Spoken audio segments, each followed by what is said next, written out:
సుదీర్ఘ సమాచారాన్ని అందించి కాబట్టి మీ ధైర్యాన్ని విడిచిపెట్టకండి, ఎందుకంటే దానికి ప్రతిఫలముగా గొప్ప బహుమానము కలుగును.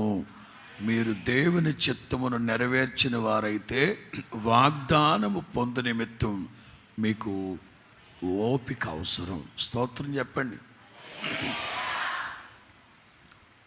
కాబట్టి మీ ధైర్యాన్ని విడిచిపెట్టద్దు. మీకందరికీ కాస్తో కోస్తో ధైర్యం ఉంది. ఇంకొంతమందికి